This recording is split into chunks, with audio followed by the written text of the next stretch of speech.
Live with CDP Sports Talk, a weekly sports and entertainment podcast sponsored by Barry Cullen Chevrolet. Live on YouTube, Facebook, Twitter, Twitch, and LinkedIn. And on audio via Apple Podcast, Google Podcast, Spotify, Anchor FM, iHeartRadio, Amazon Music, Radio Public, and TuneIn. Now, here's your host, Chris Palme.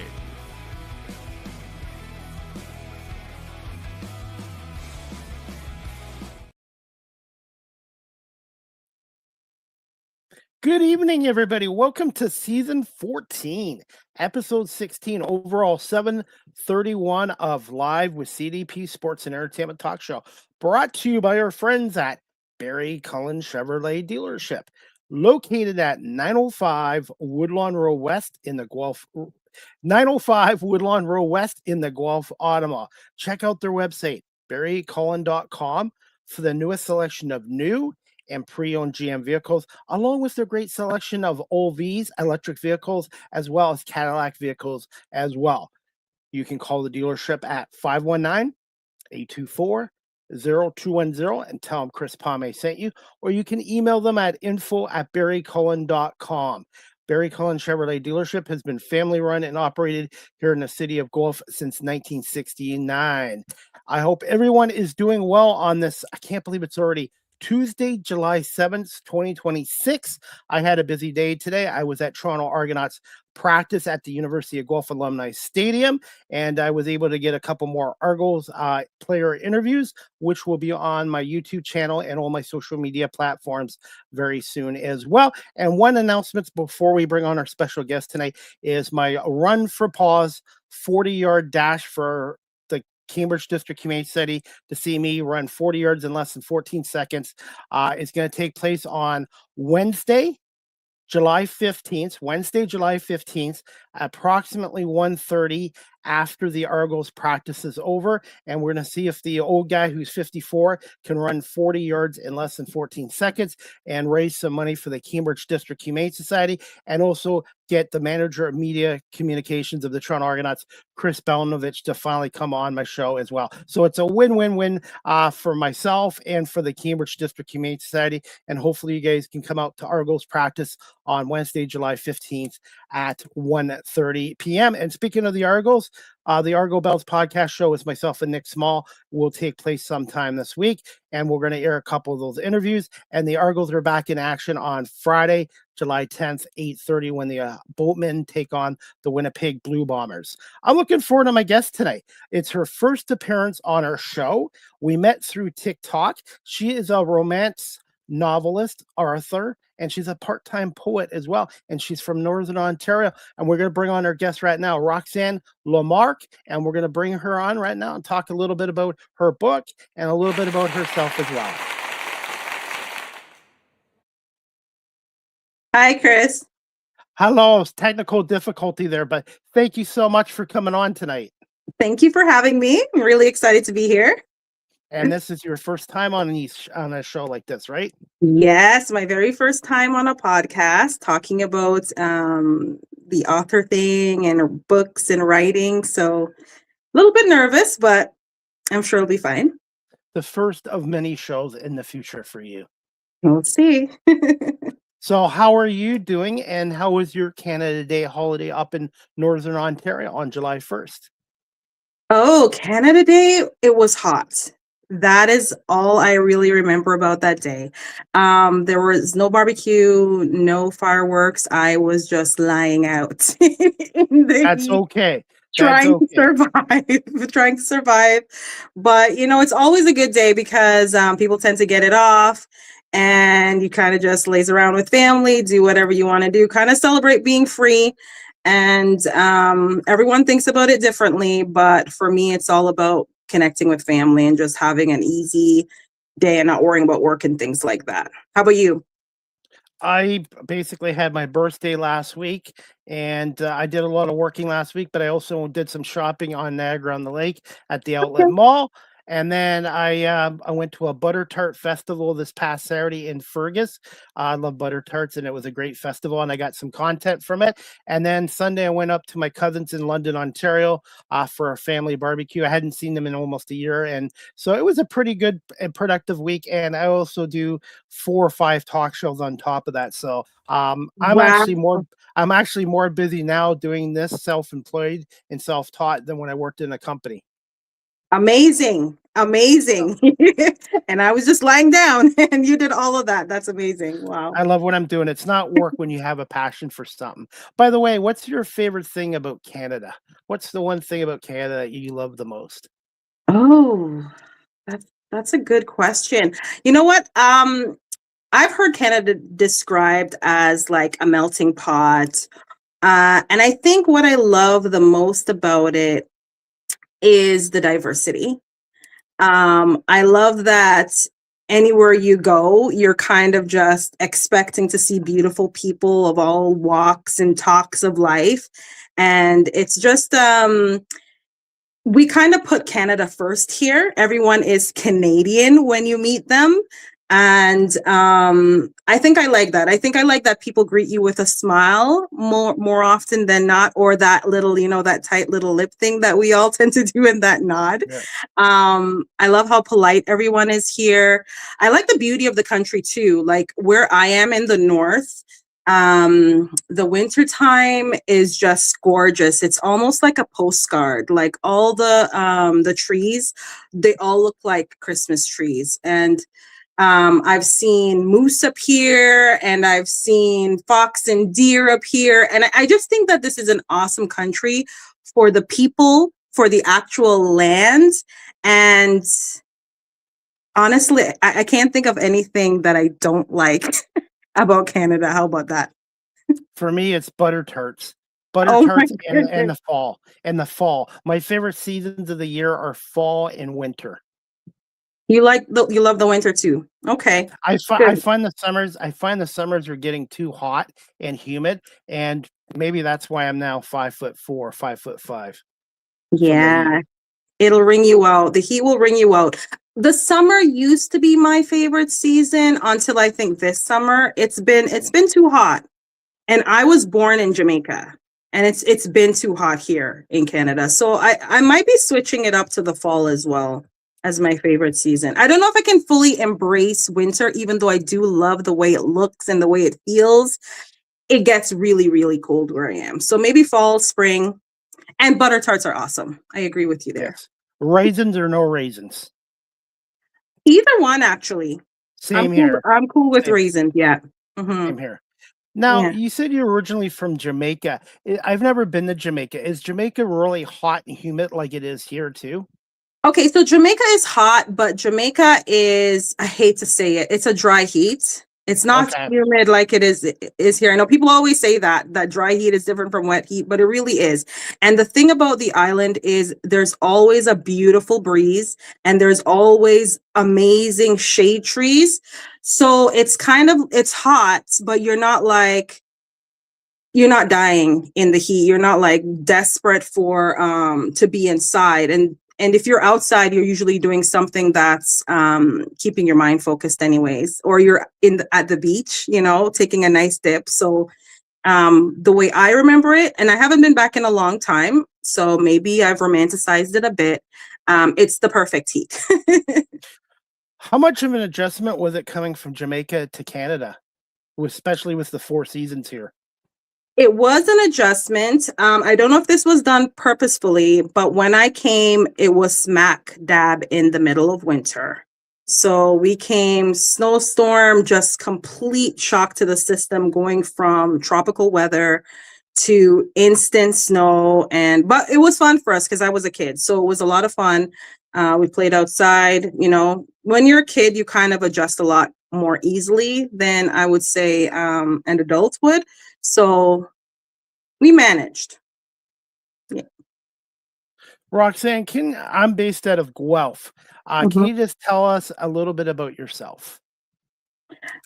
Sure. So I am an author. My novel is called Love and Other Two-Player Games. It's coming out December 1st, 2026.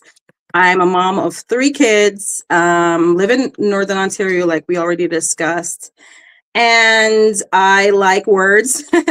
I love lyricism. I like poetry. I like um, the way you can pick up a book and be transported to a different time and place and be inside the mind of someone else.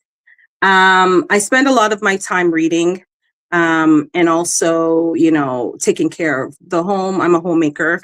So I don't work outside the home right now, except for doing the novels. So I work for myself just like you do.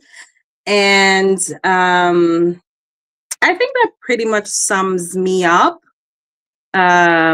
Drawing a blank as to who I am at the moment, other than that. A mom, a And wife, being and a writer. and being a mom of 3 kids is a full-time job too. 3 full-time jobs. Yeah. Yes. Yep. So how do you balance it out with your writing and stuff too? So I'm trying to teach my kids how to be independent learners. I want them to know that while it can be satisfying working for someone else or with other people, you get a great satisfaction out of learning how to be your own boss. So I encourage them to explore around them. My middle child has a habit of like taking things apart. Like he'll like one day we'll have a VCR and the next day we'll have the parts to the VCR. And because they're independent learners and they kind of know what they're supposed to be doing with their time, I'm able to balance the writing. So I'm able to set the example of this is what we do when we want to make our life for ourselves and we want to be successful. We put pen to paper or we put fingers to the keyboard and we grind it out and we research in books and we learn. So they're I'm the model and they're kind of following along in with their own pursuits. So with the middle child, it's like electronics and learning how things work and pulling things apart. My older child, he likes music and he's very sciencey. So I encourage exploration and encourage independent learning. And that's basically how we balance it. So we're all our own little entrepreneurs in this house, doing our thing, learning and growing. And hopefully we'll find that passion, that niche, and just kind of grind it out till we get the kind of success we're looking for. So Roxanne, I wanted to ask you this too. I was born in the 70s, so I'm ancient. But I don't feel ancient. not But quite. back in the 70s and 80s, it was a different time. We played different. We didn't have social media, the internet. Do you Mhm. find kids' attention spans nowadays are shrinking? Is shrinking? Oh, yes. 100% actually. I do find that. Funny story before I talk about that. One of the main elements of my book, Love and Other Two-Player Games, is a video game element. So the characters, they're in a game development studio. They're the CEO and the COO of this game development studio. And if it wasn't for my kids, and like you said, their attention span, I probably wouldn't have had that really neat element in my book because I kept talking to them about the games. I'm like, listen, you can't always be on the game. I just told you to clean your room, and here you are sucked back in, like just like blanked out in front of the screen. And then it came to me, hey, I can really work this into my novel and make it into something. But yeah, so what we've discussed doing with the kids now is we've discussed maybe buying a little lockbox. It's come to that stage, buying a little lockbox for like their laptops and their tablets and their phones, putting it away for a few hours and giving them time to like look around and see the real world happening around them, because they do love it just a little too much. They do go outside, when I kick them out, just go play, and they love it outside. And we go to the skate park sometimes or the playground. So they're somewhat well-rounded, but I can see technology being extremely addictive to kids that young. My kids are 5, 11, and 13. And there's just so much on there. There are so many interesting people doing interesting things, and also so many people doing very silly things that just keep them mesmerized. So it's a hard one, but you definitely have to find that balance if you want your kids to be able to do other things other than just sit and veg out in front of a screen all day. Roxanne, So. I wanted to get your opinion on here. I'm not a parent myself. I've never had kids, but I had nieces and nephews. Now that I know they're doing this in Australia and they're talking about it in Canada, do you feel the government should be able to ban social media for kids under 16, or do you feel it should be up to the parents to monitor how much their kids on social media? Ooh. Um, that's a tough one. I do see how the countries that are implementing that, you said Australia was Yes. one. I do see why they would think it's something that they needed to step in on, um, especially when it comes to the more dangerous elements of social media. We know there's things like human trafficking.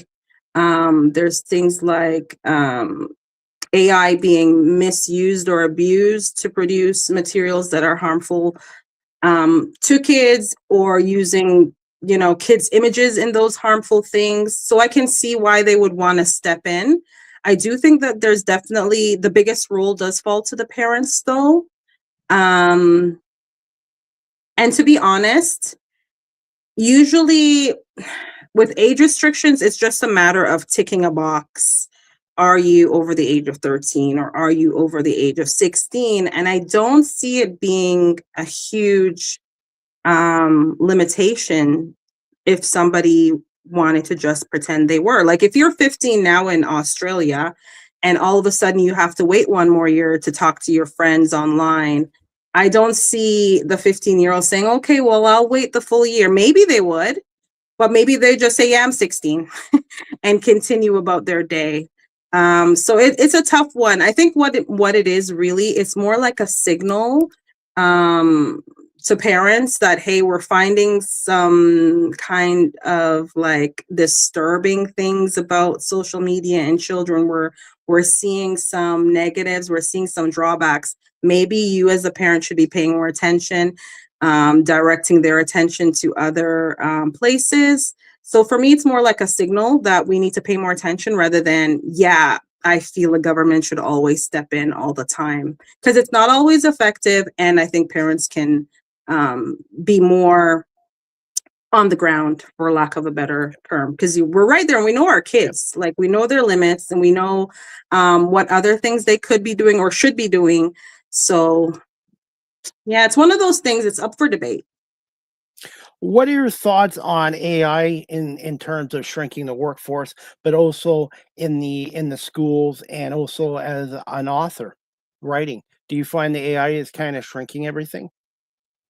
Okay, so in the publishing industry right now, in like the writer spaces and the reader spaces right now, AI is it's a very hot topic of debate, because there are two schools, right? There are people who see AI as this useful tool that kind of break down the barriers to entry into certain spaces. So research all of a sudden becomes much easier with AI.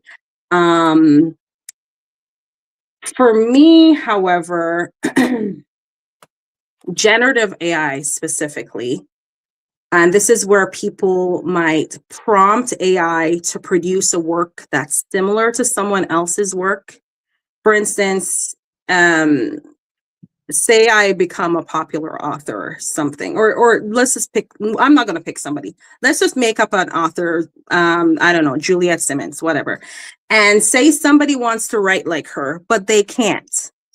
So they prompt AI, hey, can you write me this little passage in the way Juliet Simmons would write it? And we want to talk about, romantic attachments in here, and put in the grumpy sunshine trope or whatever. I'm making stuff up. The point is, a person can do that, and then they produce this work that really and truly doesn't fully belong to them, because they've prompted technology to take from another author's voice or another author's work to produce their work. Okay. There's also artists who are finding that their work has been kind of fed into AI, and now you can produce similar works to their art. And so now they're no longer as needed, as necessary um, to whoever's using the AI prompts. Okay. So if we fast forward to a world where companies who once hired artists no longer feel the need to hire artists because, hey, AI has your art anyways, and we can do a pretty good job of mimicking what we want, or even taking a mishmash of different artists and creating something totally new and unique for free.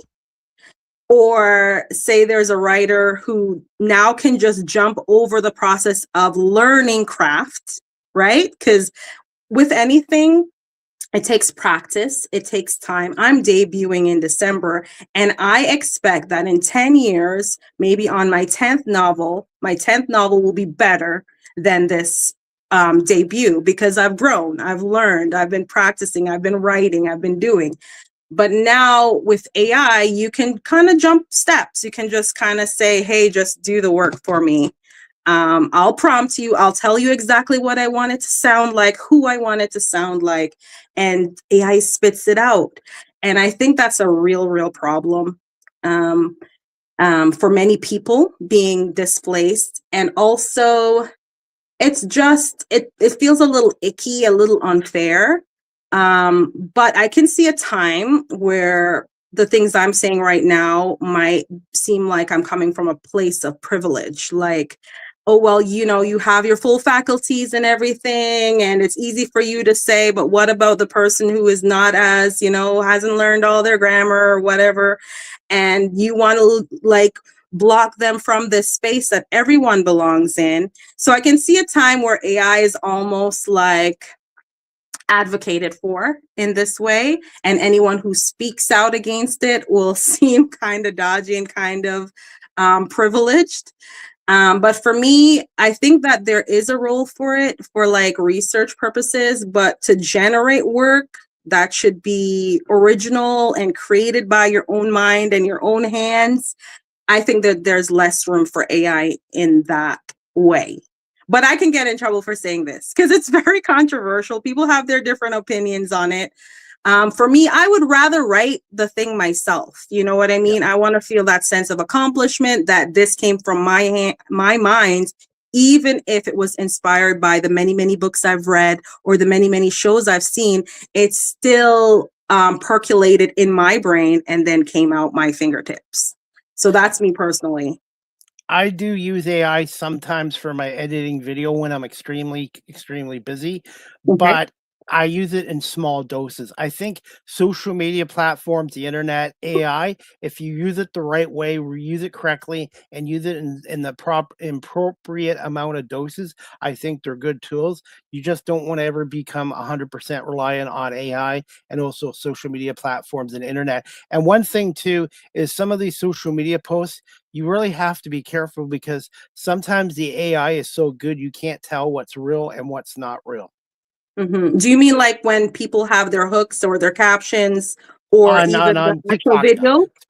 especially on TikTok and YouTube content creation. Mhm. Sometimes I'm looking at stuff and it's like, is this really real or AI? So, and I think AI, it's a good tool, but it depends on it depends on who uses it. If somebody's using it for bad things, then it can be a bad tool. So I think it's always up to individual. How do they use it the right way or the wrong way? And hopefully most people will use it in a positive manner, not a negative manner. Yeah. Yeah, we have to definitely be responsible.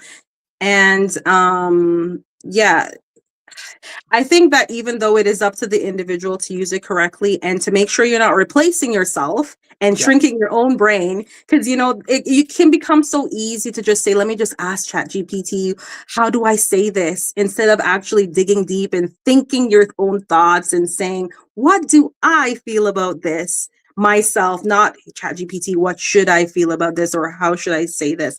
So we want to be careful that we're not shrinking our own brains, our own creativity, stifling our own creativity.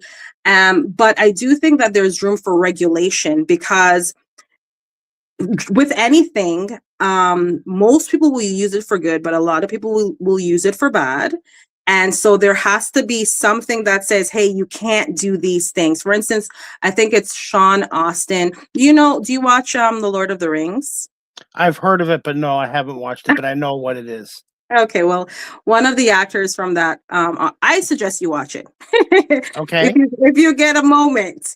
Deal. One of the actors, he's saying that we shouldn't be using AI to mimic celebrities, for instance. We shouldn't be taking their face and their voice to make them say things that they never said. It's almost like not almost, it is a violation of their individuality and what they stand for, because how do you know what they would think about XYZ? So that's one of the things that they want to regulate, is how AI is being used as an impersonation tool. And I think I agree with that 100%. I mean, some of the videos are funny, making somebody do something silly. But at the same time, you have to think, okay, but now how far could this go? And how could this go sideways and be used to create harm or to sway a group of people one way when they wouldn't have gone in that direction? How can it be used as a propaganda tool almost? So I see it going really, really badly if we don't reel it back in a little bit and regulate it a little bit, because you and I will probably use it like very harmlessly, like I need a caption. I'm so tired. My brain is fried, but I know I have to post something to keep my followers knowing that I'm still alive. But there are some very Machiavellian type people who are thinking way beyond that about how they could use this to their own ends, right? So yeah, every novel has a villain, and we have to start thinking, well, what would the villain do? We're normal, but what would a villain do? And then can they do it now that we've made AI so readily available and so easily accessible and no one's checking it? So I totally agree with you, shrinking the brains. I was at a restaurant tonight. The waitress did a great job and all that, and I wanted to pay my bill on debit card, but I had some cash on me. I gave her $10 cash, and she had trouble doing simple adding and subtracting, so I had to do it for her. And she's like, I apologize and stuff like that. Not that I was an A+ student or great at math, but basic math skills seem to be diminishing these days. Yeah, it happens, and it's really no one is like, it's not that the person is not intelligent, it's just that practice, right? Everything comes with practice, and the more tools we introduce to help us with calculations or writing stuff for us, the less we have to rely on our own brains to do that. And then so just like any muscle you don't use kind of goes away, it's becomes harder. And yeah, it happens. I think literacy is shrinking, so is numeracy. And it's because the tools are it's just so easy to just let the computer do it or let the calculator do it. But we still need to try to figure out a way to exercise our brains and still use the tools to their full potential without, any harm to ourselves or others. So we could do a full podcast on AI alone. 100%, probably a few. Absolutely. Yeah. So I want to get to some more questions about yourself. When did you develop an interest for writing and poet writing? When did you develop an interest for writing and poet writing? And who were some of your early influences and mentors, if you had any? Okay, so I think my interest in writing novels is more recent than my interest in writing poetry. Well, not I think, I know. I've been doing poetry since I was a little kid. I had a little poetry book, and I did just very, very simple limericks type poetry, or very, very deep thoughts. I love to rhyme for some reason. If I think of a rhyme in my head, I'm gonna build a whole poem around it. But my poetry is different from the things you would see published, in that I like it very raw.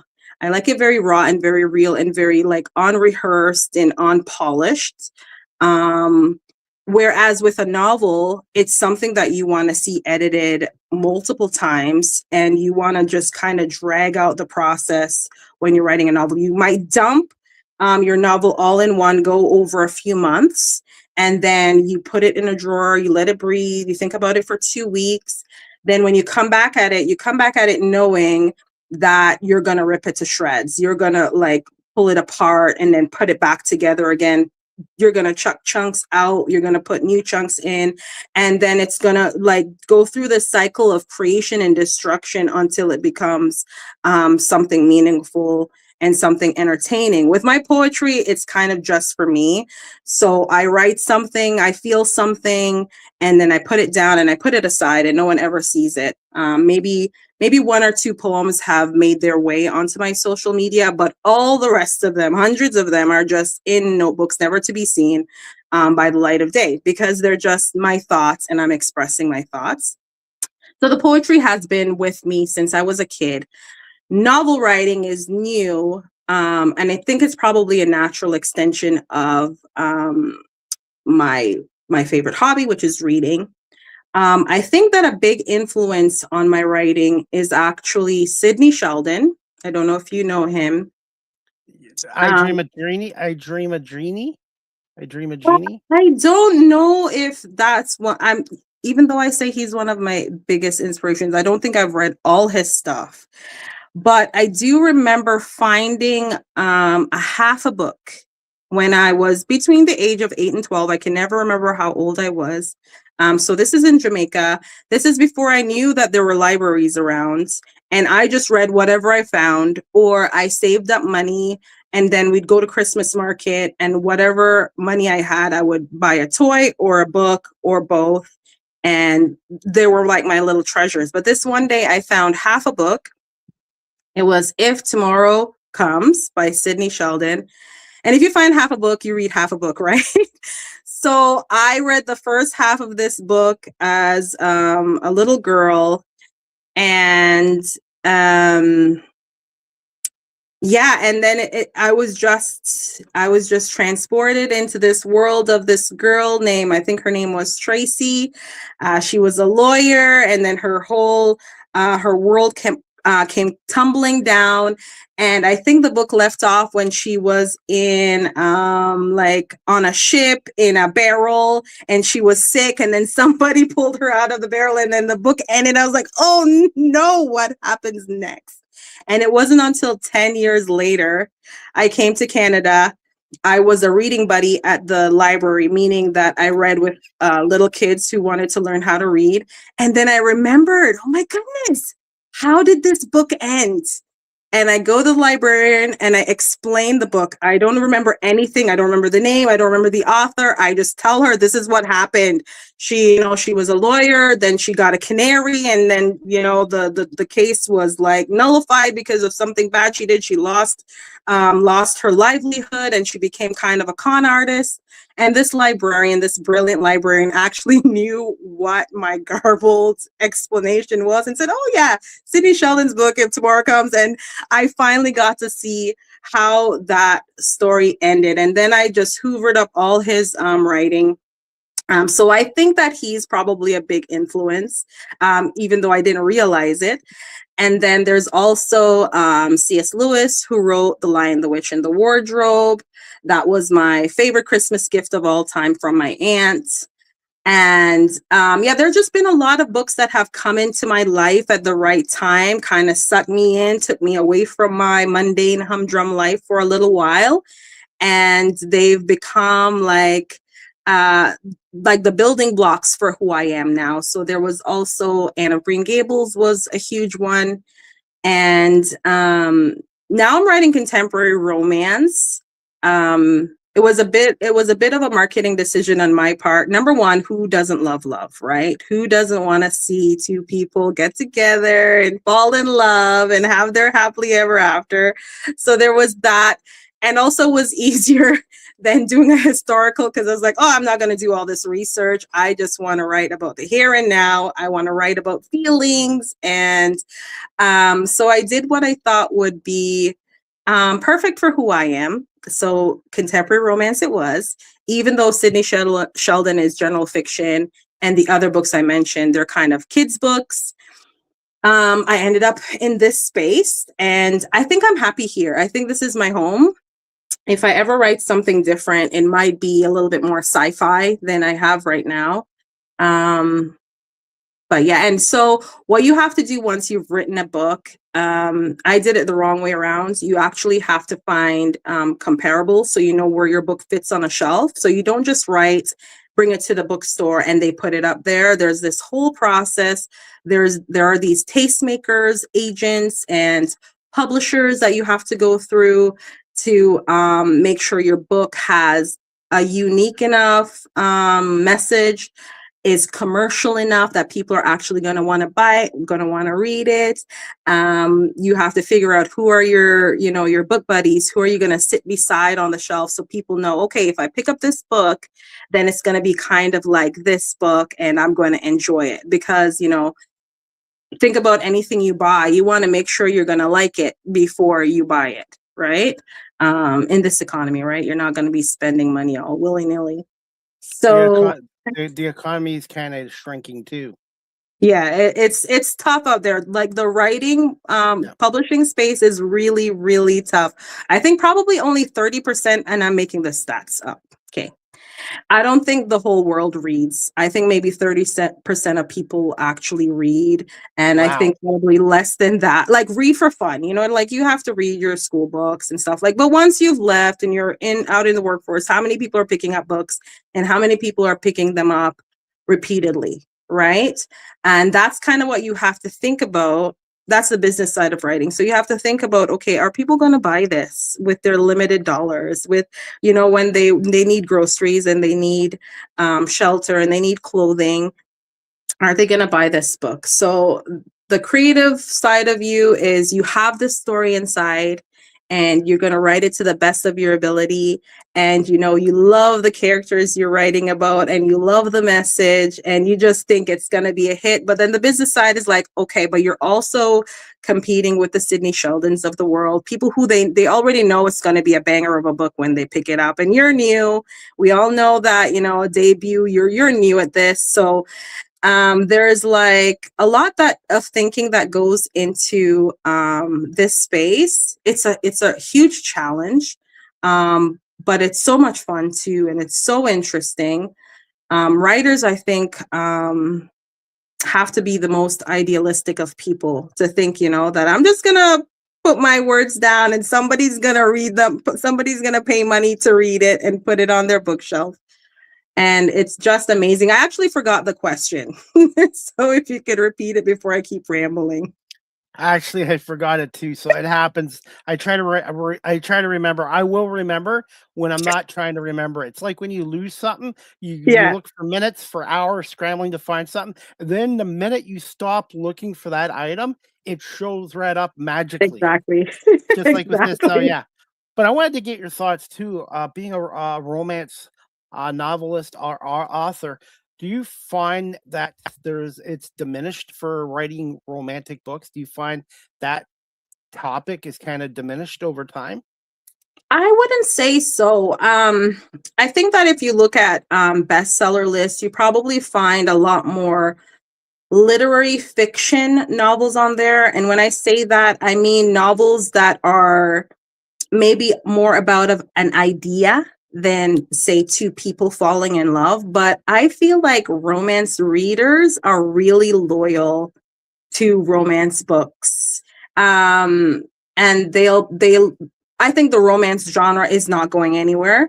What I've heard though is that you want your romance novel to be a little bit more nuanced, to have maybe a little different elements in there. So there's book club fiction, there is science fiction, there's literary fiction, there is suspense. And if you can write your romance in a way to appeal to kind of a broader base, so you can bring in a little bit of the other crowd, like for my book, for instance, there's a touch of suspense in there.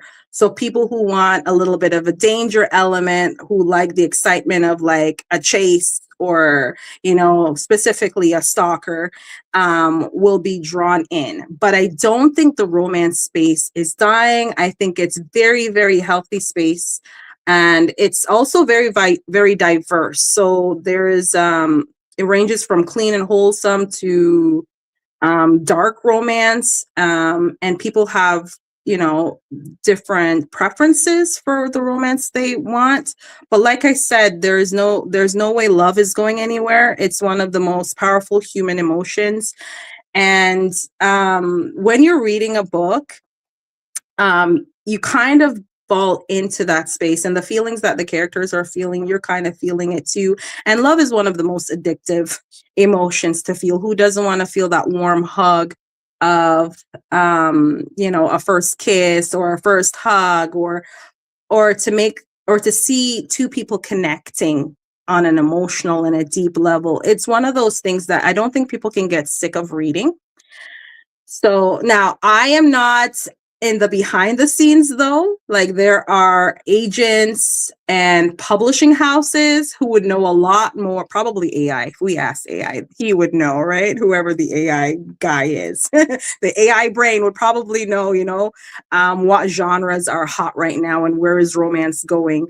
But personally, I don't see it going anywhere. I think it's going to stay robust. I think women want a safe way to experience certain emotions, and they want healthy ways of seeing how relationships could work, especially when authors are very big on writing men how we think they should be romancing their women, you know, hint hint. They want to see that, because in real life, things might be a little bit different. You know, your man might be just a little bit more practical, a little bit more down to earth, a little bit more, you know, let's both of us go take the garbage out.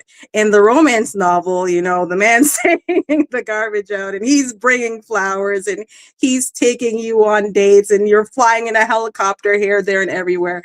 So it's one of those genres that is kind of like wish fulfillment a little bit, kind of escapist, and it's just really lovely. Always has a happily ever after, even if there's a little argument in there. Usually it's very healthy relationship that we're witnessing on the page. So I think it's one of those genres that won't shrink, hopefully, because I'm an author, I want it to keep growing. So Speaking of that, I wanted to ask you this question as well. Do you feel romance these days has shrunk due to technology, internet, dating apps, and social media platforms? And also, how do you feel about hard copies? Do you find hard copies nowadays are diminishing and everything's going all digital? okay, so real romance, do I think real romance is kind of threatened by the dating apps and things like that? And even Or AI is okay. dating. I think that what's happened because of social media and the ability to kind of peer into other people's lives and see, I think what's happened is there is a misconception that there's all this fish in the sea. I'm going to use a cliche term. There are plenty of fish in the sea.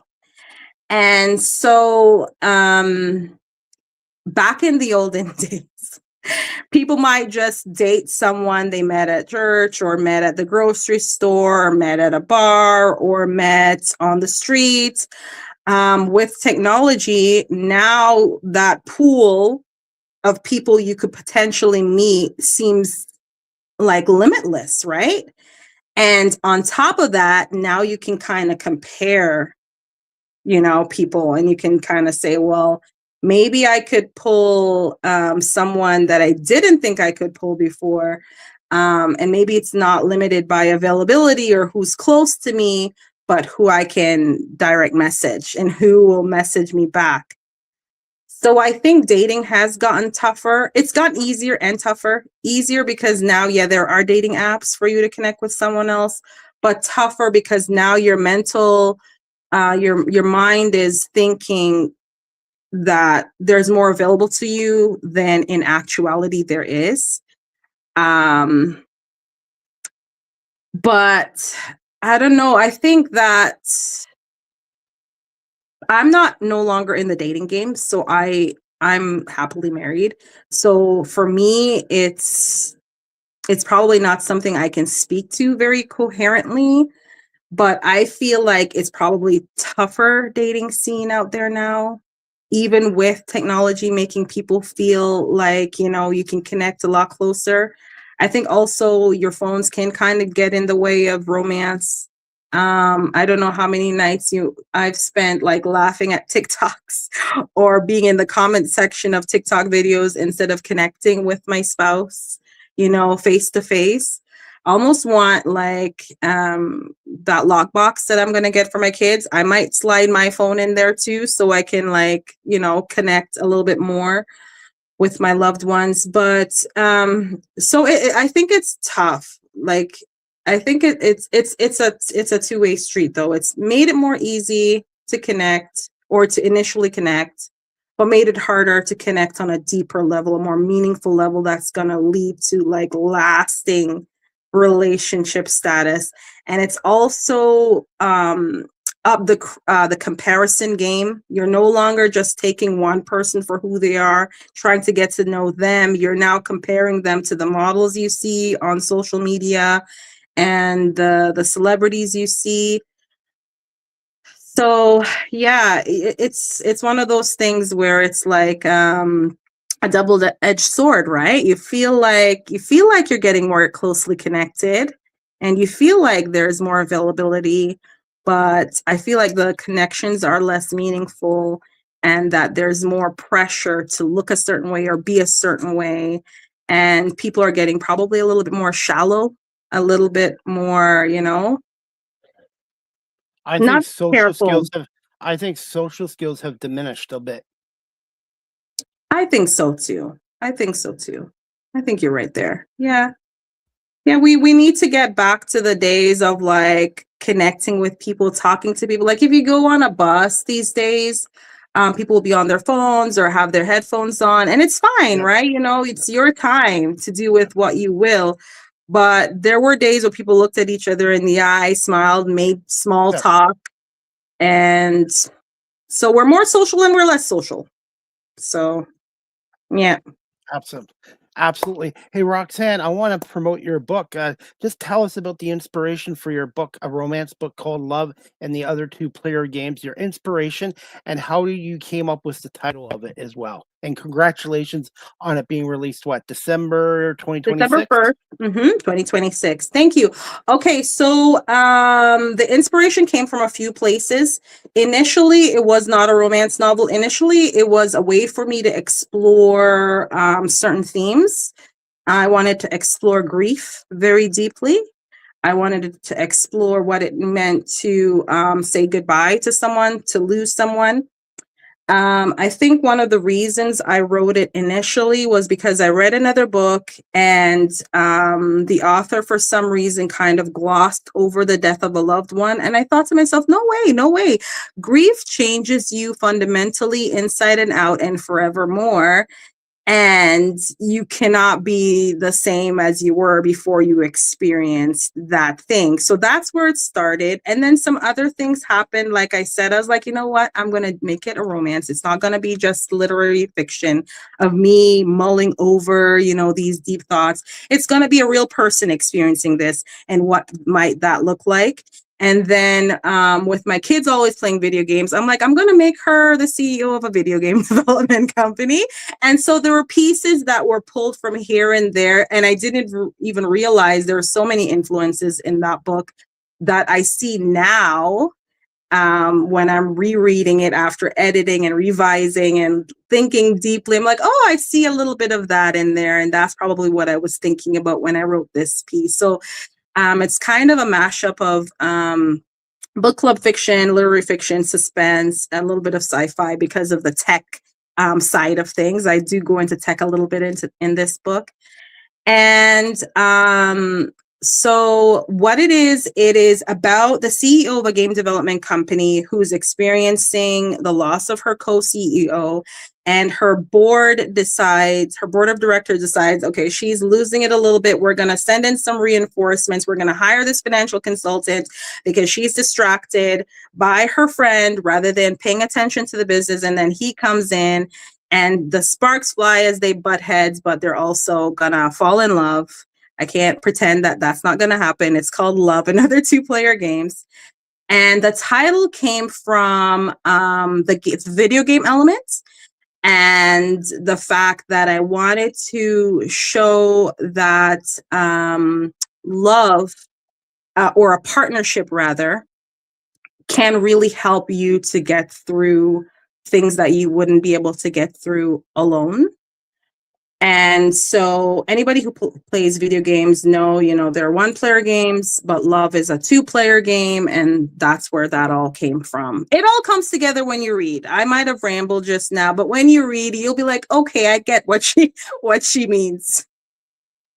What was the writing process like, and did you experience any type of writer's block when you were doing this book? No, so for this book was just waiting. It was like, please get to the page. It just came pouring out. So there was no writer's block. In fact, there was like an overflow of things that came to mind as I was writing it. I wrote it very, very fast. And so I think it came out of me in 3 months, this story. Its first iteration, that is. And I thought it was so brilliant. I printed it off. I sent it to friends. And I was like, look at what I did. Look at this story I wrote. And yeah, don't do that. If you are a new writer writing your first book, do not send anyone your very first draft, because you're going to read it 3 months later and be like cringing hard at what you wrote and what you thought was good. So the process after the first draft and the first just, wow, look what I did, was a lot of revision. So you edit, you change things to make sure that you are bringing all the story elements to a point and a core message.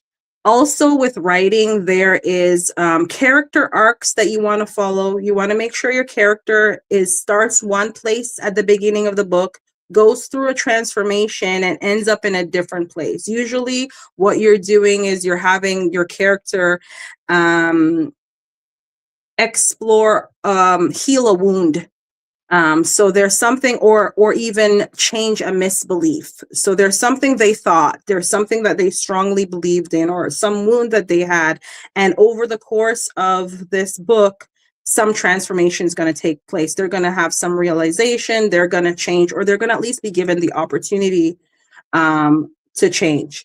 Now, the process from going, just having your book on a computer to actually getting in a bookshelf is a whole nother thing that we can talk about. You have to query a literary agent. So a literary agent acts, for lack of a better term, like a gatekeeper and a tastemaker. So they're going to be the ones that you pitch to them. You said, hey, I have this story idea. This is what it is. It's written. It's kind of like this other book that's doing really, really well, or it's like this other author that sells really well. So I think you're going to want to put this one, pitch this one to publishers, and they'll say no, because they get thousands and thousands of pitches, and like they can accept maybe, I don't know, 30 of them a year, or 60 or 100 of them a year. It depends on the literary agency, right? And you're going to go through a lot of rejection unless you're super special and you actually have written a gem of a book. You're going to go through tons of rejection. You're going to develop a thick skin, and you're going to work hard at making that pitch even better. You're going to make that book even better. You're going to go through, like I said, the creative process of creation and destruction until you have this beautiful, beautiful work. And then an agent will say yes to you. Then they'll work with you on editing, and they'll pitch it to agents. They'll pitch it to publishers, like you've probably heard of Harley Quinn or Penguin, Random House, or my publisher is Haven Fiction, which is an imprint of Baker Publishing Group. And then hopefully they'll say yes. So there's lots of no's to get to the yes. Or in my case, I pitched directly to the publisher at a writer's conference, because I'm not good with no and I'm very pushy. So I went directly to the person who could say yes, and I pitched my heart out, and she saw enough in there to be like, okay, we're gonna take this, we're gonna work on it, and we're gonna make it into something that people will pay money for and read and enjoy, and maybe we'll launch a career for you. Well, that's the hope, right? So there's lots of different avenues. And then there's writers who say, I think I can do this myself. You know, I'm really good with marketing myself. I'm really good at talking about my book. And I actually want to sell directly to the customer. I don't want to go through an agent. I don't want to go through a publisher. And I don't want to hear all these no's. And I'm just going to say yes to myself. And these people are independent publishers or self-publishers. Self-publishers. And they do a phenomenal job, I think, of really connecting directly with the reader through social media, through TikTok. Bookstagram is basically Instagram for book lovers, and Book Talk is basically TikTok for book lovers. So they're just hashtags that people use. And so there's these different paths that people take when they believe in what they've done, and they want to see their book, and they want to have that someone have that story, like, this was the book that inspired, you know, this part of my life, or helped me get through this part of my life, or taught me what a healthy relationship looks like, or really, you know, was there for me when I was in a tough place. This is my favorite author. They want those stories. They want someone to have that experience, or they have a message that they're wanting to share. And so there's multiple ways of doing it. And this is just the way that's worked out for me. I'm pretty blessed because I know there are people who go through years of writing and rewriting the story. There's some people who even heartbreakingly have to put aside their first story. They just say it's how they learn to write. And they go on to the second one because they're very resilient, right? And they go back at those agents, or they go back to those publishers, or they self-publish. And eventually it ends up being one of the 4 million books that we see being published and put on shelves. And hopefully it makes its way into someone's home. So I'm hoping for Love and Other Two-Player Games, now that it's gotten past all those no's and made it to the yes, and it's made it to actually gonna be printed soon, and gonna be available it's available for purchase right now. Actually, it's available for pre-order. But one day, oh, sorry, I didn't mean to cut you off there. Where can people do this? So if you want to pre-order Love and Other Two-Player Games, you can check out havenfiction.com. You can check out Baker Publishing Group. You can check out Amazon. You can check out Barnes and Noble. It's Kobo has it. I think Target has it.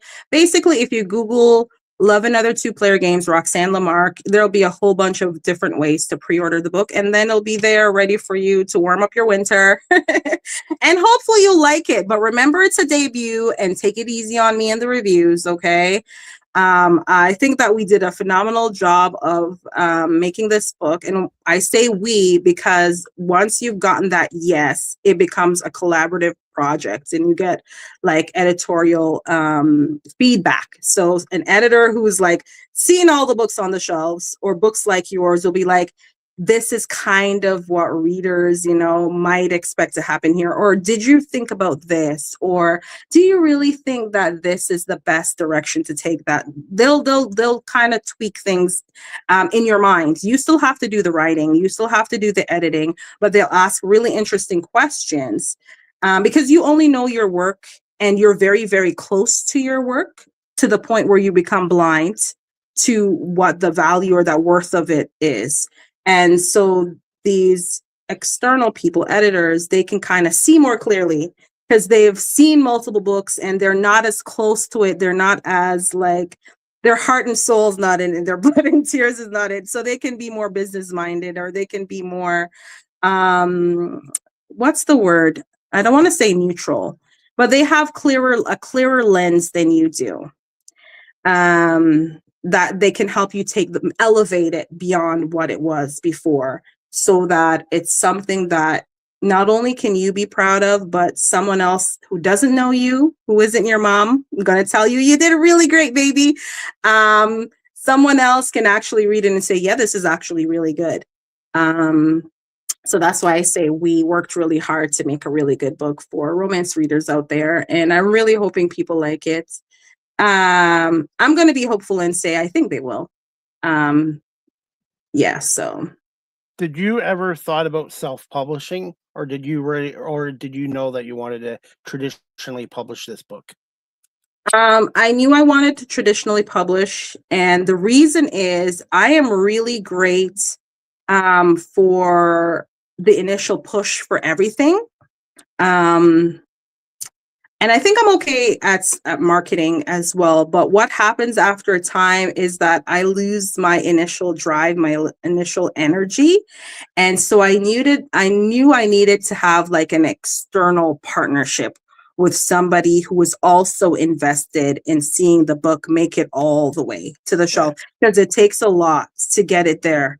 And I also knew that I wanted external validation. This sounds terrible, but honestly, I wanted to make sure that I wasn't delusional. I wanted to make sure that I didn't like the book because I wrote it, and that my friends didn't like the book because they're my friends. I wanted somebody who doesn't care about my feelings to also like the book and also think that it could be commercial and that it could sell. And then I would feel comfortable enough to actually put it out there, because ultimately, writing is one of the most critiqued professions out there.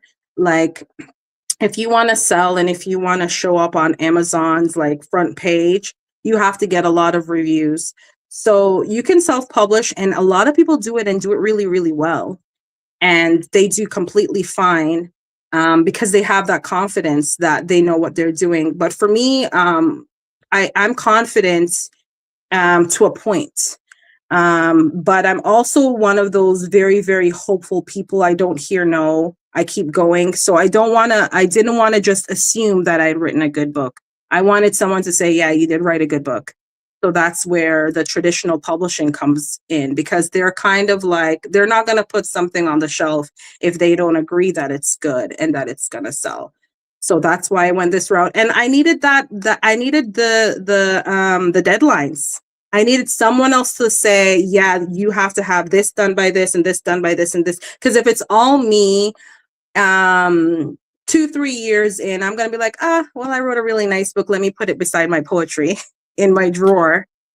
Right. You know that I might write a book myself one day, going from security for 2 decades, from security into media, and doing it on my own. So I might look at doing that at one day in the future. Roxanne, I wanted to ask you this too. For our audience that's watching this show live stream and on audio platforms, and there's somebody out there that's looking to write a book for the first time, what advice would you give to them from your experience? Writing a book for the first time. There's a lot of writing advice out there. I think that anyone who wants to write a book has to know first and foremost that they have to know the reason that they want to write. Okay. If you have a message inside you or an idea that's percolating in your brain or a theme that you just need to reflect on, you just need to know what your thoughts are on this thing. Then you're going to be self-motivating. It's going to come out whether you want to or not. But if you're thinking, oh, I just want a new career, I want to try something, I want to make some money potentially, then it might be harder to come at it from that angle. If the story is already in you, and actually there's a quote that says every person out there has a story, at least one story in them, right? They just have to figure out what is their one unique message, or what is their one idea that they just want to think on more deeply, and just go for it and it'll come out.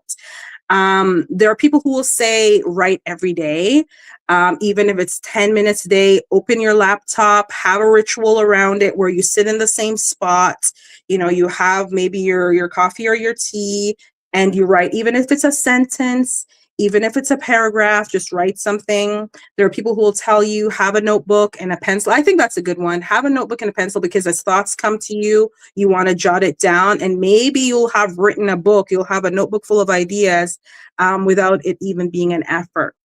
But I think if there's somebody who has that thought, I want to write a book, you should start. But know that it's going to take, unless the message is bursting forth, it's going to take some discipline. And it's going to take some diligence, and you shouldn't expect it to be super duper easy. I think only 3% of the people who start writing a book actually finish it. So that's a low percentage. And then only 1% of people who start and finish in a book actually publish it. That's still a lot of people if you're thinking globally, right? But start, looking around at people who inspire you. If you're a reader, start thinking about, the books you've read and what you've seen on the shelves. Start following agents on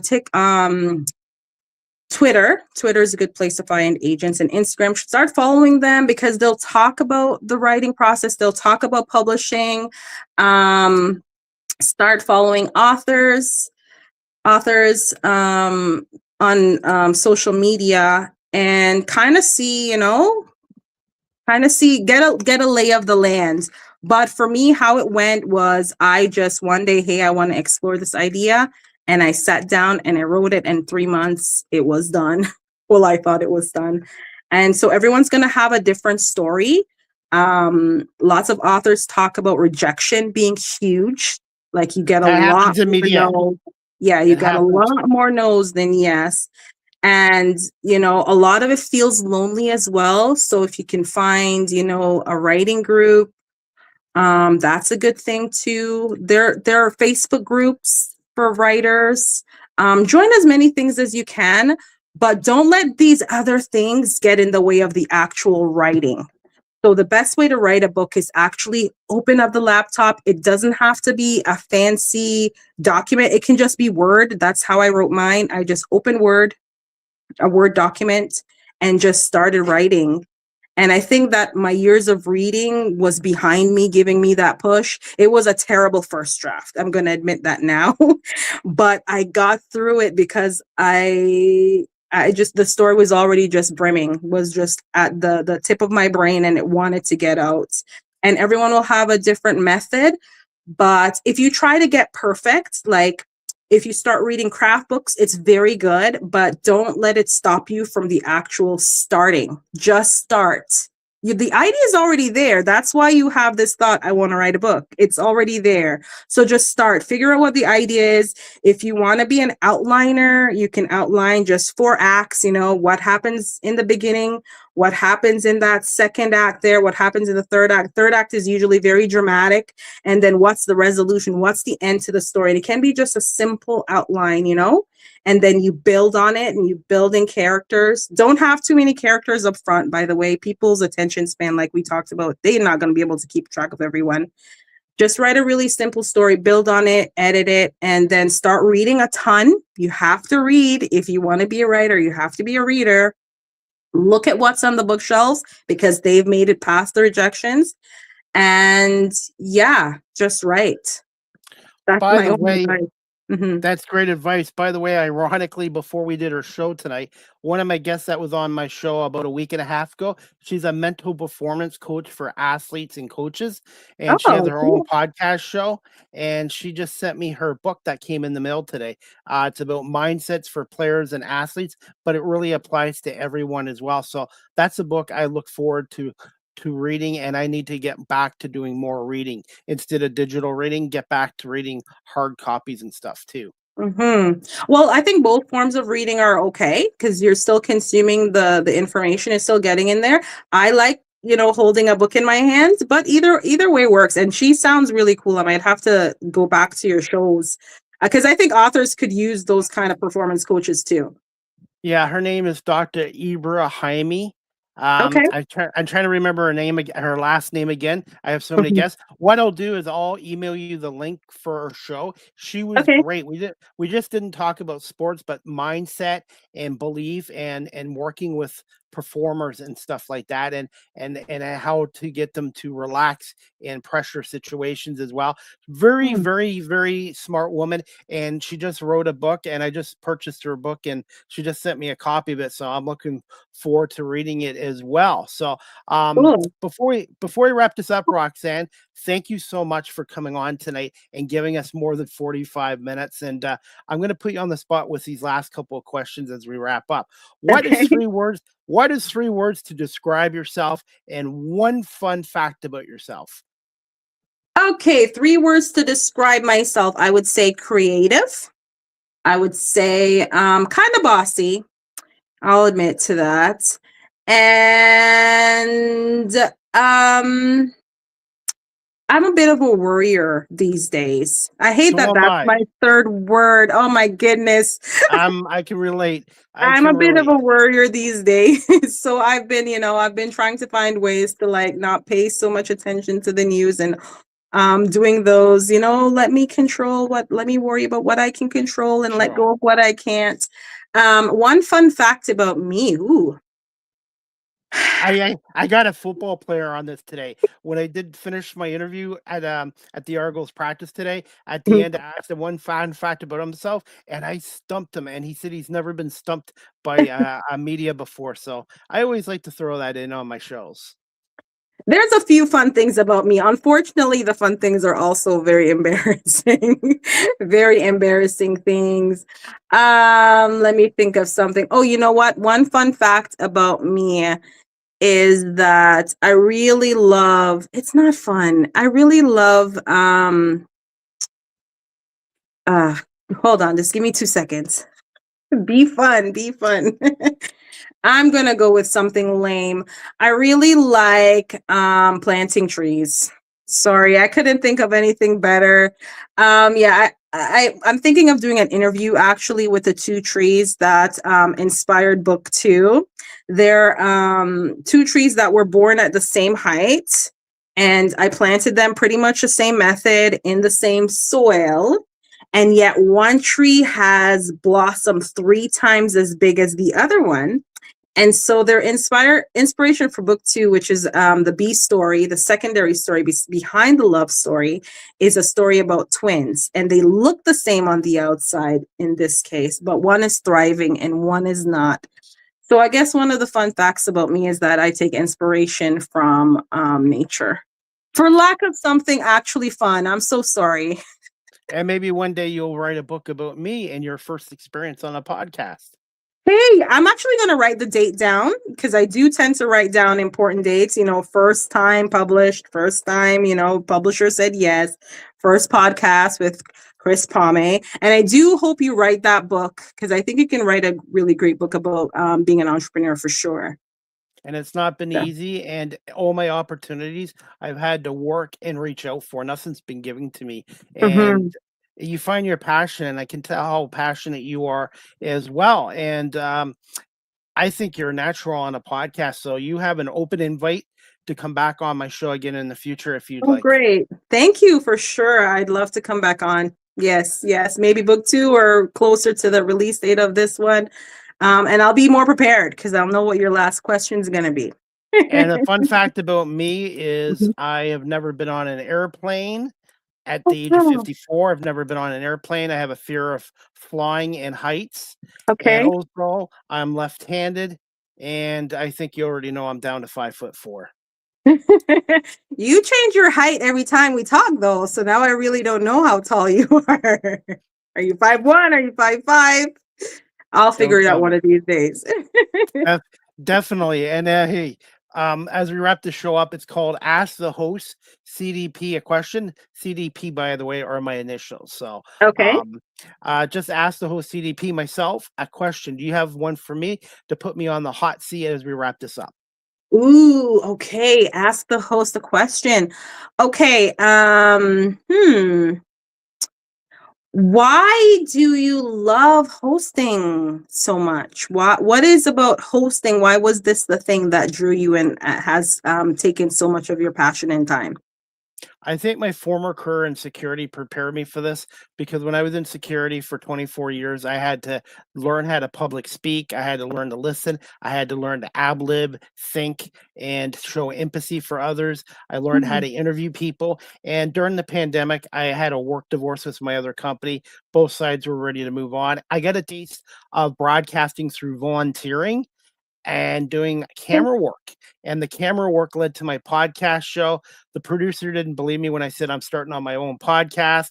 And then a couple years later, my show got onto a radio station in Georgia for a couple years.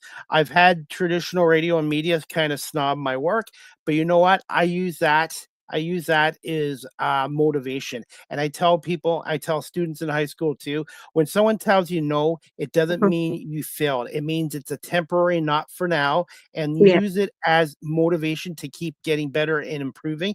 And I want to show the media industry that 54 is not a liability, and being self-taught is education. There are some professions. I do have a college degree in law and security. There are some professions you do need a piece of paper, obviously a dentist, a lawyer, a doctor, and stuff like that. But I'm just trying to prove to a lot of people that age is just a number, and being self-taught is also a form of education as well. And this technology, if you use it the right way, it can help you into a new career. I just love storytelling and learning from every guest and connecting with people. And even though we just met recently, it feels like I've known you for years. Oh, that's so awesome. Thank you. And you know what? It's great what you're saying. I think I'm gonna have my kids listen to you, because this is one of the things I really want them to learn is self-motivation and working really, really hard and like moving beyond the no, because life is gonna throw a lot of no's at you. Adversity, And yeah, adversity. and you can learn, you can lie down, and cry and become kind of like a victim and just drift away, or you can rise and like work beyond it, work through it, or let it fuel you even. I think that this is great. So I awesome. actually used to play small and shrink, and now Mhm. I grow. I don't let it stop me. Mhm. Perfect. That's what you got to do. That's what you got to do. Always continue to grow and learn, and always stay humble and stay hungry, not just in food, but hungry in terms of learning and getting better. And I also take feedback from every guest. I try to and try to get better every show. Just like every player interview I do for the Toronto Argonauts, I just Mhm. try to be myself, and Mhm. I just try to get better every interview and learn from stuff. Nobody's Mhm. perfect, and you do make mistakes, but the only way you get better as a professional in whatever career, as an author or a writer, whatever you're in, the only way you get better is to learn from your mistakes. So don't beat yourself Exactly. up. Yeah, I like that. I'm going to remember that. Humble and hungry. And a podcast name for your show would be Shine and Not Shrink. Perfect. Wow. You're good See? at this. And it's just it's been I love doing this, and I just love doing it, and it's the guests that are the stars of the show. I just try to get my guests to come on, feel comfortable, share their careers and stories, and also I learn something from every guest that come on here. And my show is very diverse with guests in conversations and easygoing. And I love doing what I'm doing, and I am very thankful for all my guests and for my audience. And I'm now at 23,000 listeners on Spotify, Wow. and who would have thought 7 years ago that I would have 23,000 listeners on Spotify? So Amazing. I That's want to say, amazing. yeah, and it's the guests and the audience that really why I do this, and I love doing this. And never judge anyone by their age. Judge them by their body of their work and their personality and character. Yes, perfect. And I hope to have like a very big body of work. But yeah, I'm with you on the character thing. Definitely, definitely 100%. important. Yeah. Yeah. And when you Thank you so talk to the much. Toronto and when you talk to sports teams, they Mhm. don't look just for athletes with talent. They look for people that are good people, good characters in the locker room, good teammates, and that's what people need to do too. Mhm. They look for heart, right? Yep. Yeah. And Roxanne, finally, where can our audience follow you on social media, your website, and the best way of contacting you directly, and to plug your book one more time as we wrap this up? Okay, so I'm on Instagram, Facebook, TikTok, and Twitter. You probably won't want to follow me on Twitter. I'm very random there. Twitter is almost just like my little diary, just me talking to myself. But I'm on Instagram, TikTok, and Facebook primarily. I'm also on Blue Sky, I believe. My website is roxannelomarc.com. That's RoxanneLomarc .com, and the website will also link you to my newsletter. That's the place where I will, at least once a month, I try, maybe once every 2 months, reach out directly to people to their email to give them updates on my publishing, updates on Love and Other Two-Player Games, or even do book giveaways. I love doing giveaways for some reason. I just want everyone happy and having a book. So I do giveaways there on my newsletter. And to plug the book once more, it's Love Another Two-Player Games. It is a contemporary romance that's kind of a mashup with a little bit of sci-fi, a little bit of suspense. It's an exploration of grief, betrayal, obsession, and of course, love. Has a happy ending. And I'm hoping it'll be really entertaining for everyone who picks it up. I love it. So I'm hoping that it'll find love out there as well. And that comes out December 1st, 2026, but can be pre-ordered pretty much anywhere books are sold. And Amazon too, correct? Amazon, yeah, is one of the primary places to buy. Yep. Well, I want to say thank you for coming on. And for your first podcast, you are a natural on camera. So congratulations. You did a great job. You do have an open invite to come back on my show again, or my other show called the Small Talk Podcast, where I have a co-host, Marlene Sharp. She's out of Los Angeles. She's in the autism industry and she's in the animation industry. And we do a show once a month called the Small Talk Podcast. So perhaps maybe in the future you'll be a guest on the Small Talk Podcast, and you have an open invite to come back on here again and maybe talk about some more of your books as well. Okay, perfect. Thank you so much for having me and for making this easy. And I would definitely love to be back on either this one or the Small Talk podcast. So thank you. Thank you. And if you could give me any feedback when you get a chance tonight or tomorrow, or even a video or even a quick video shout out of your experience on my show, that would be greatly appreciated, because I'm always trying to spread the good positive word about my show and the guests that come on here. And I'm really thankful we got to get this show tonight. And thank you for emailing me at 6 o'clock this morning. I got your email and we got it done. We got it done. Yes, we got it done. Thank you. Definitely. I'll be in touch. You too. Give me a little bit of time tonight and I will send you the video, the audio, and some reels and clips for people that have short attention spans. Okay. Choose only the best ones, please. If I'm rambling, chuck it in the garbage. I promise. I promise. And I won't use AI. I will get the clips myself. Okay, perfect. Thank you. Roxanne, thank you so much for coming on. Continued success and congratulations on your book. And we'll talk to you soon on social media. Okay, have a good night. Bye, Chris. You too. All right, everyone. That wraps up season 14, episode 16, overall 731 of Live with CDP Sports Entertainment Talk Show, brought to you by BarryCullen.com. Speaking of Barry Cullen Chevrolet right now, they have an employee pricing event going on at Barry Cullen Chevrolet. Right now, you can get up to $1,673 off a 2026 Chevy Trax 2RS. That's $1,673 off a 2026 Chevy Trax 2RS. More details at BarryCullen.com. The employee pricing event is going on right now at Barry Cullen Chevrolet. For more details about their employee pricing event, you can go to their website, BarryCullen.com, or call them at 519-824-0210, or you can email them at info@barrycullen.com, or pop by Barry Cullen Chevrolet dealership, located at 905 Woodlawn Road West in the Guelph Auto Mall, and tell them that Chris Palme sent you as well. And Barry Cullen Chevrolet, if you're looking for a new pre-owned GM vehicle or an EV or electric vehicle or a Cadillac vehicle, there's no better place than the regional dealer in Barry Cullen Chevrolet dealership as well. And as we wrap up the show, guys, I have a busy week ahead of me. I just conducted a couple more Toronto Argonaut player interviews today, and that will be aired on my social media soon, and also on the Argo Balance podcast show with Nick Small, to be announced the date and time. And I look forward to airing my Argonauts interviews as well. Toronto Argonauts, everybody, they're a talented franchise. They're a winning franchise. They have great players on and off the field. And the Argonauts will be back at BMO Field in Toronto on Thursday, August 6th at 7:30 against Calgary Stampeders.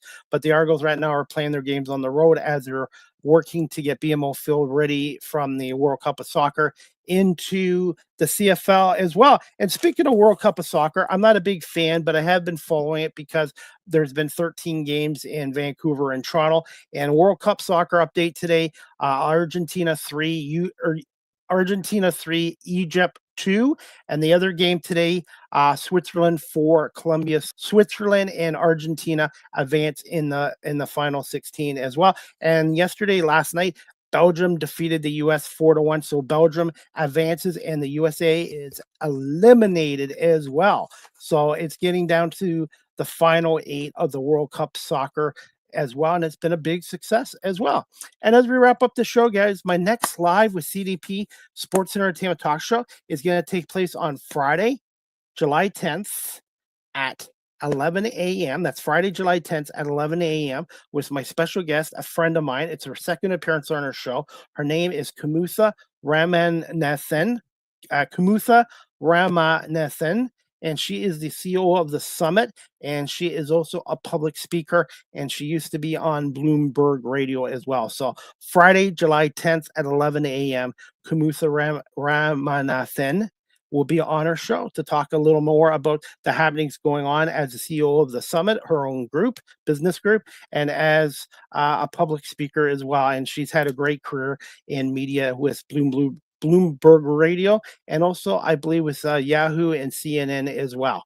And as we wrap up the show, guys, I have another announcement to make, and I'm excited to announce that Wednesday, July 15th at 1:30 p.m. approximately, I'm going to be doing my Run for Paws fundraiser in support of the Cambridge District Humane Society, as I will run 40 yards in less than 14 seconds.